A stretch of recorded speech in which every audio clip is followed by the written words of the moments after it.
Rabbi Isai, let's get started. We are on Daf Kuf Amud Aleph, and what we were talking about yesterday is this very strange halacha that a guy has a public thoroughfare that runs through his property, and he decides he wants to divert it to the side so that it's not as intrusive. So he diverts it, he creates a new path, and the Mishnah had said he's out of luck. You know, he thinks he's going to be a chacham by moving the public to the side. Not only are his efforts not effective in removing the current path that the public has, but now he's got to give them both pathways, both the original pathway plus the pathway on the side. Okay, so the Gemara's question is, and we're on the second line, V'leimalahu shaklu ditchu v'havali didi.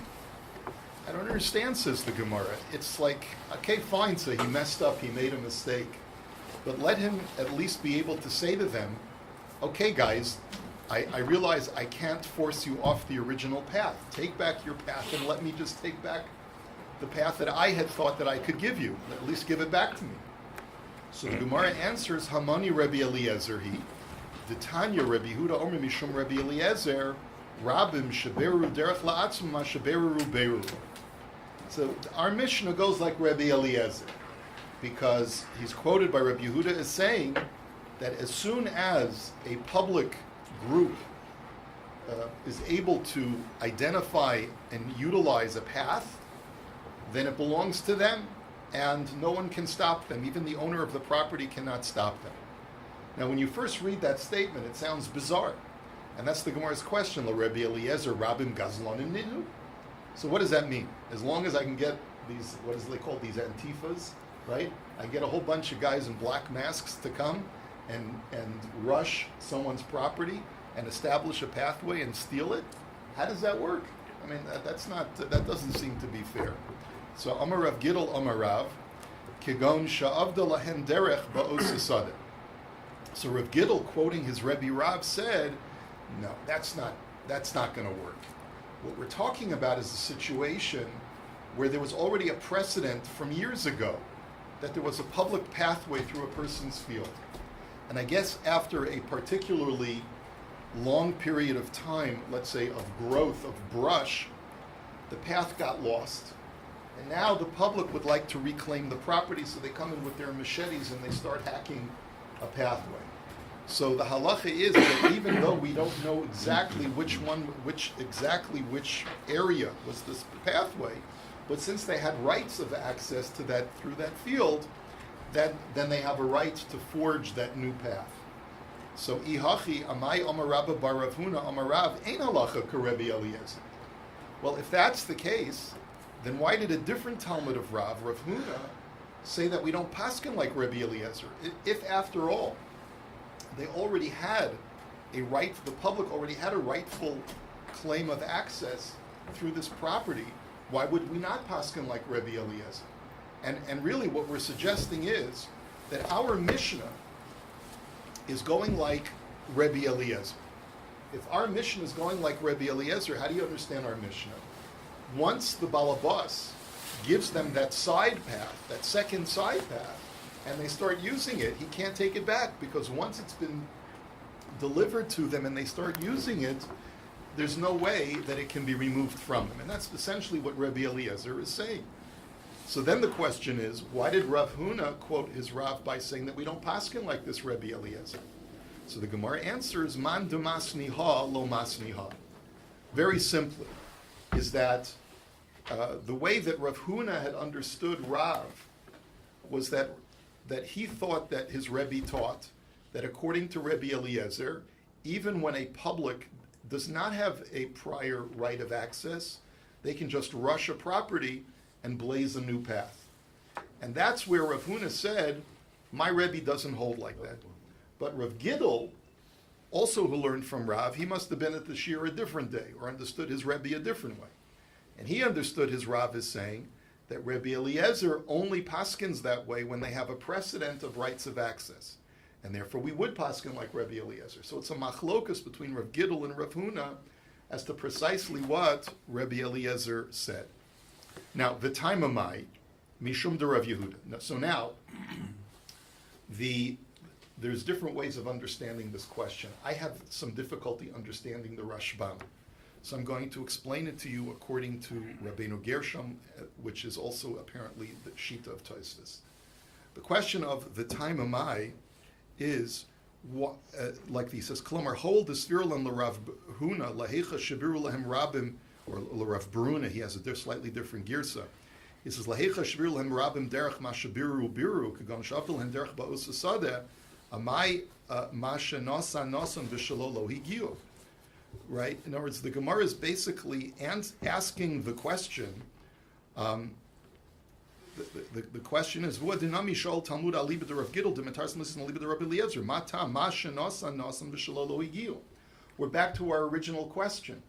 Why is it that just because the public was given that walkway, why is it now that the balabas is out of luck? In other words, what mechanism is being used to make sure that the rabbim have rights of access?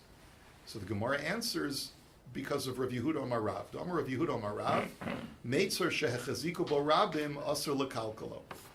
So because once a pathway has been utilized by the public, you're not allowed to ruin it. In other words, basically what the Gemara is answering is that since the public already started using that alternate side path that the balabas had forged for them, it belongs to them. It's one thing if he started digging the path or clearing the path and they hadn't yet used it, then according to what we're saying now, he could reclaim it, he could take it back once he discovers that his effort is not going to work. But once he clears the path and the public starts using it, so then it becomes impossible for him to reclaim it back. And the question now is, Rabbi Eliezer Rabbim b'mai kanule. So how is it, according to Rabbi Eliezer, how does the public acquire this pathway? In other words, what mechanism of kinyan is being used to award it to the public? The Gemara answers bihilucha. Just walking on it allows the public to become it. That is a mechanism of kinyan. The Tanya, halach balo arko l'rachba kana makam hilucho diva Rabbi Eliezer. Since we're saying that our Mishnah goes like Rabbi Eliezer is of the opinion that just walking on a piece of real estate is a method of kinyan. The Chachamim omrim ein hiluch mol klum ad sheyachzik, and the Chachamim disagree, and they say that when you want to be kona a field, you have to do something with the actual soil in order to be kona it. In other words, just walking around the periphery is not going to be sufficient. And as the Rashbam explains over here, according to what we're seeing now, all of those previous Gemaras where we said that by walking around the periphery of the field, you can show a chazaka, you can be kind of it. It's not walking. You have to actually lift up the dirt around the periphery, according to the Chachamim. But here he's not even selling it. They're doing it kinyan, but not with his will. Well, no. At that point, he had given it to them. It was under. It was a toast. He thought that this was a way of getting them off the middle path, but he freely gave them of that space to use. Do we have a definition of the rabbin? No, we don't have a definition of the rabbim at this point, right? The Gemara just seems to be saying it's the community. You're right, but as far as what the definition, how many people, is it 100, is it 1,000? I mean, remember, we're talking about small villages also. So sometimes the village only had 50 to 100 people. So I don't know how to define it.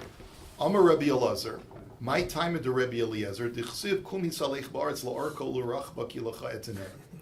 So what's the reason for Rabbi Eliezer saying that walking is in itself a method of kinyan? Because remember, what did Hashem say to Avraham?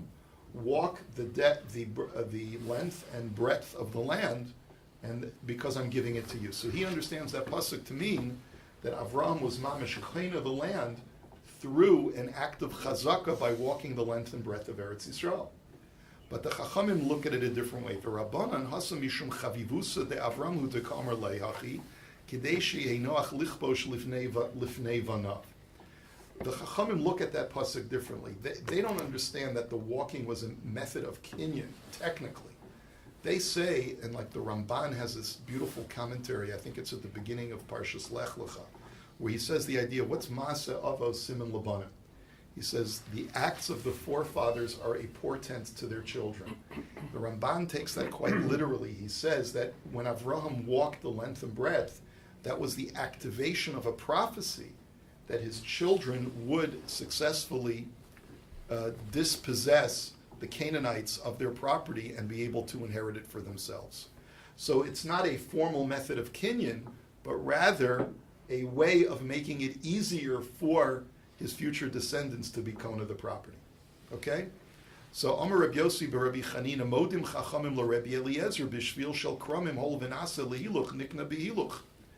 That is an interesting statement by Rabbi Yossi b'Rabbi Chanina. He says that the chachamim agreed to Rabbi Eliezer that even though when it comes to agricultural fields, you cannot be kona through walking alone, but if it's a pathway, let's say a pathway in a vineyard that is specifically meant just for walking to survey the vineyard, or to get from one end of the vineyard to the other, so then you could be kona it through walking because that's the utility of that piece of land. If the sole utility of that strip of land is for walking, so then if I want to sell a pathway in the middle of my vineyard, I can sell it to the person and he's kona it through just walking on it. And it would seem to me that, although I haven't seen this in the Rashbam, that according to Rabbi Yossi Rabbi Chanina is saying, then you no longer have to say that our Mishnah is only like Rabbi Eliezer in this regard. Our Mishnah goes according to the Chachamim as well, because once the Rabbim walk on that path, they've demonstrated whose sole utility is a right of access, then that's how they're koine it. Now, ki asu lakame de Rav Yitzchak bar Ami Omer Lahu havule ki hechi de dorituna de shabishta v'hadar. Now, there was once a case where a deal was struck between a vineyard owner and a purchaser, that the purchaser was going to purchase the shavil, the pathway that was running through the center of the vineyard, meaning that he was going to have the rights of access and he had to pay for it. And the question then became, how wide of a pathway is he allowed to use? So Rav Yitzchak said that you have to give him enough space such that he can carry his bundle on his back. Let's say he schleps the vines from the vineyard, and he has to be able to schlep them on his back and be able to turn around and have clearance in the width of that pathway, because there's going to be obstructions on either side. So if he can clear it when he turns around, so then that's how wide the path has to be. V'lo amrin el de mesaymin mechitzta, v'lo mesaymin mechitzta ki hechi de shakal kara u'manach kara. But that's only under the assumption that there's a fence or some kind of wall or barrier on either side of the walkway. And the question is, well, how wide, what's the width of that pathway that's going to be bounded by barriers? Because the barriers themselves, if there's not a sufficient width, will cause the bundle on his back to fall off, and he won't have clearance. So but if there's no barriers, if the pathway is unbounded on either side, so then the pathway doesn't have to be that wide. It's just the amount of space that he needs to put one foot in front of the other. So that's the criteria. Now, derech hayachid daled amos. So then the Mishnah had said that if you're selling a path for a yachid, it only has to be 4 amos. And the contrast was to a derech rabbin, which has to be 16 amos. Now, Tana, acherim orim kedei sheyavor chamor b'masao. There's another shita that is not in our Mishnah, which is the shita of the acherim. And they say that it's not 4 amos is too wide for a yachid. You only have to give him the amount of birth to clear a donkey and its load. And Amar Rav Huna halacha kachem, and Rav Huna says that's the halacha. And then we have another brisa which says, Dayani Gola omrim shnei gemanim umechza, that the judges of the diaspora say that it's 2.5 amos. And on that also Rav Huna said, Amar Rav Huna halacha ki Dayani Gola, he said that's the halacha. So Rav Huna seems to be contradicting himself. One place he says it's the clearance of a donkey, and the other one he says 2.5 amos. So frak the Gemara of V'hamar Rav Huna halacha ka'acherim. But that's the Gemara's question. How can he say both? Answers the Gemara, Idi v'idi chad shi'uruhu. Guess what? That's the same measurement. Typical donkey, and its load is 2.5 amos wide. So that's what he means. Okay. Derech harabim sheish esrei ama. The clearance for a public thoroughfare is 16 amos. Tanu Rabbanan derech hayachid arba amos, derech meir leir shmoina amos. So the Brisa now tells us a new shir. For an individual pathway, it's 4 amos wide. For a pathway between two villages, and the Rashbam explains this is not a public thoroughfare. Public thoroughfare means that anyone in the public can use it. This is specifically for two villages that are adjacent to each other, and there's a path between the two. So it's only meant for the village folk, not for people who come from out of town. So that's not a derech harabim, but it has to be wider than a derech hayachid. It has to be twice as wide. Why? Because it's a two-way street, and it's a two-way path. So if one guy's coming from Minsk with his wagon, and the other guy's coming from Pinsk in his wagon, there has to be the ability for them to cross each other without inconveniencing either party. So you got to make it twice as wide as 4 amos, which is 8 amos. So derech harabim sheish esrei amos, and then a public thoroughfare is 16 amos, and now we have a new shir, which is derech arei miklat shloshim ushnayim amos. We want to make an arei miklat even more accessible to the public than a regular pathway, so we widen it to twice of a rishus harabim, which is 32. Amar Rav Huna, Maikra. So Rav Huna says, what's the pasuk to indicate that? Dichsiv tachin lecha haderech, derech haderech. The Torah says, prepare the pathway. So that extra letter hey for the hey hayidiyah indicates that it's not just a derech, but it's the derech. That adds an extra width of doubling what it would normally be. Derech hamelech in lashir shamelech poritz geter lasus lo derech veinu machin biyod. The Mishnah had said that a king can breach a path in someone's property, and there's no maximum measurement for that pathway. And this is based on the Mishnah in Sanhedrin that says that a king has rights of eminent domain. He can basically come into anyone's property and say, I need a passageway for my army, and he can just walk through and trample through anything that he wants. Derech hakever ein lashir mishum yakara deshechma. And then we saw in the Mishnah that also for an entourage of a funeral procession, there is no maximum measurement. In other words, a balabas that a funeral procession is walking through his property can't say, I'm limiting you to a certain width of passage. And that too is a takanas chachamim because of kavod hames. You want to show the maximum amount of honor to the dead so you don't restrict them in any way.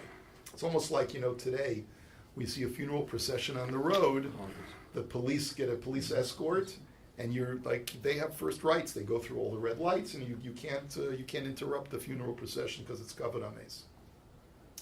Now, hama'amad, dayanit tzipori amru ba dalid kavod. The last line of the Mishnah was the most cryptic, and it basically said there's something called a ma'amad, which is a place of standing, or a place of stopping. It's a space of 4 kavs. It's a piece of land that could grow 4 kavs of wheat. Now, what is that? So the Gemara is now going to give us a brisa that clarifies. Tanu Rabban, hamocher kivro derech kivro makom ma'amada ubeis espedo boin b'nei mishpacha v'kovrenos al karcha mishum pegam mishpacha. The brisa sheds light on the word ma'amad because obviously it's related to a burial site. And basically what the brisa says that if a person sells off his burial plot or anything that's ancillary to his burial plot, which is the place of his ma'amad or the pathway to his burial site or the chapel that is adjacent to the burial site where they do eulogies, then the other members of that ancestral burial plot or that cemetery have a right to coerce the buyer to refund the money so that the burial cemetery stays within the family. And the reason why they have a right to do that is because of the integrity, or sort of they have a right to say we don't want foreigners buried in our cemetery. We want the yichus of our family to remain intact, and we don't want anyone that's outside the family to come in. Now this could have ramifications in rites of burial. I just heard that someone just told me there was a din Torah where the Beis Din paskined in the cemetery over here on Bathurst, where a rabbi had given up a burial plot that had already been reserved for somebody's wife, and he sold it to somebody else. So the family has a right to say, no, that's for mommy, that's for our mom.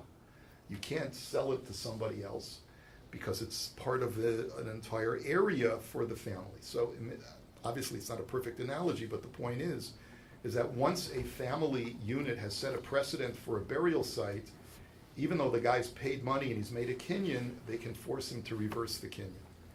Now, Tanu Rabbana. So anyway, we don't have a clear definition of what the word ma'amad is, but it's obviously something that's associated with a burial place. Now we're going to get further clarity with the second brisa. Ein pochsen mishiva ma'amados u'moshavos lameis keneged havel havolim amar koheles havel havolim hakol havel. There are 7 ma'amados. Now we do this today differently from the way that's described in the Gemara. What we do is that on the way from the hearse to the kever, we stop 7 times in order to say, and we say Yoshev b'Seiser Elyon during that time, and we stop 7 times. Now, the question, the way that the Rashbam explains our Gemara is that this stopping of 7 times, and that's each stop is called a ma'amad, it's called a place of stopping.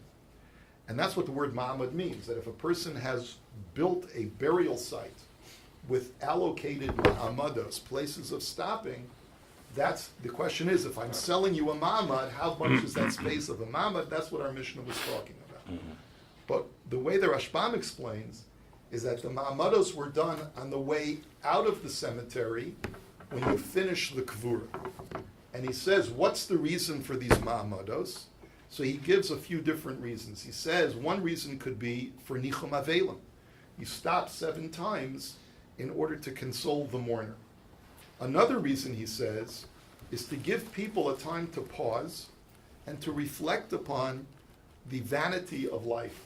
In other words, this is the time for self-reflection. Obviously, when you go to a levaya, right, as Shlomo Melech says, it's always better to go to a levaya or to a house of mourning than to go to a party, because it gives you pause to reflect upon your own life, right? And so that's the purpose of the ma'amados. And that would certainly accord with the citation of this pasuk that Shlomo says, vanity of vanities. There are 7 times the word hevel is referenced in this pasuk, and therefore it's to tell us that you should pause 7 times at a levaya to reflect upon the meaning of life. So Amar le Rav Acha berei de Rav le Rav Ashi hechi avdi. So how do they do it? Like what's the protocol? Amar le Kedatanya Amar Rabbi Yehuda beYehuda berishon lo hayu pochsen mishiva ma'amados u'moshavos lameis. So he says, I cite a brisa that in Judea this is what they used to do. They would have at least 7 stops for the deceased. Kagon imdu yakarim amodu shavu yakarim shvu. The leader of the processional would say, stop, precious ones, stop, or according to the Rashbam, stand up, precious ones, stand up. And sit down, precious ones, sit down. So he would basically tell people, okay, either stop and proceed or stand up and sit down. There's 2 different ways of learning the language of the Gemara. They sit on the ground. What? They would sit on I guess they would sit on the ground, yeah, according to the way the Rashbam learns this Gemara. But the point is that there would be a formal sort of announcement. Okay, get up, let's go. Sit down, get up, sit down. Right? Amrulo in kain af b'Shabbos muter lasos kain. They said, well, if that's the case in this brisa, it says the rabbis who heard this, they said, well, if that's the case, then even on Shabbos it would be permitted to do this. Now we're going to see why this discussion is relevant on Shabbos. We'll see that in just a moment. So let's look at the following story. Achte de Rami bar Papa have a nasiba leila Rav Ivya, shchiva avid lo ma'amad Moshe. So Rami bar Papa's sister was married to Rav Ivya, and she passed away. So he, I think it's Rav Ivya, the husband, made for her a burial processional, and he did a ma'amad Moshe. He did that 7 process, stopping and sitting, standing and sitting, standing and sitting. Amar Rav Yosef ta b'tarti. So Rav Yosef said Rav Ivya made a mistake in 2 areas. Number 1, ta she'ein osin el b'krovim v'uavad afilu b'rechokim. The first mistake he made was that he told all of the people that were gathered, including the non-relatives, when in reality the halacha is only that this is only for relatives to participate in this stopping, going. Next, V'tah she'enosin ela b'yom rishon v'u'avad b'yom sheni. A second mistake is that this is only to be done at the time of the burial, but he did it the day after. You're not supposed to do it the day after. You're supposed to do it only at the time of the burial. Abaya Omer b'hanami tah she'enosin ela b'veis hakvaros v'hu asa b'ir. And Abaya said he made a third mistake, is that he did this when everyone was already, I guess, back at the Shiva house, and they were going somewhere, and he made them stand up and stop, go, when they were already back in the city. It's only supposed to be done when you're at the Beis HaKvaros. And Rava Omer b'hanami tah she'enosin ela b'makom shenagu v'asim lo noagu, v'asim lo nog. And Rava says the fourth mistake that he made was you're only supposed to do these ma'amados when that's the minhag hamakom, the custom of the place, but it was not the minhag hamakom there to do it, and therefore he was really mistaken in getting it started in the first place. So meisvei. So we're going to challenge something that was just said, where we're saying that Ravivya did this on the second day when it's really only supposed to be done when you're at the Beis HaKvaros right after the Kavura. So Amr Loin Kain Af B'Shabbos Mutter Lasos Kain V'Yamart B'Beis HaKvaros V'Yom Aleph Beis HaKvaros B'Shabbos My Boy ? Question mark. So the Gemara says, now wait a minute, if you're only supposed to do these ma'amados mamish right after the Kavura, and it's at the Beis HaKvaros, so then how come the Brisa says you can do this even on Shabbos? What are you doing burying someone on, you can't bury someone on Shabbos. What are you doing in a Beis HaKvaros on Shabbos doing these ma'amados? So the Gemara answers, Be'ir asmucha Beis HaKvaros ta'amtiyuhu bein hashmashos. So the Gemara answers, no, what we're talking about is a case where his wife died nebuch, or in any situation where a person dies right before Shabbos and they want to do a quick burial. So they take them quickly to the Beis HaKvaros, like mamish half an hour before lich benching. They do a quick kavura, and it's now already Shabbos. It's not a problem because the Beis HaKvaros is adjacent to the city, so they'll leave their shovels there, and they'll just walk back. And in that situation, even though it's now coming into Shabbos, the point of the Brisa is that you still do the ma'amados of stopping and going, even though Shabbos has already arrived. Why? Because if there was some malacha involved, we wouldn't permit it. If there was some zilzal or desecration of Shabbos in any way, we wouldn't permit it. But it was just stopping, going. So that was the point of the Brisa, that even if the funeral procession after the burial is walk on the way back to their homes for Shabbos, they'd still do the stopping, going. Now, we're up to the Mishnah. The Mishnah is quite lengthy, and it involves a whole new topic about selling burial sites. And how the methods of burial were done at the times of the Mishnah. So I'm going to leave that for tomorrow's daf, and we'll pick it up tomorrow. It's a wonderful day.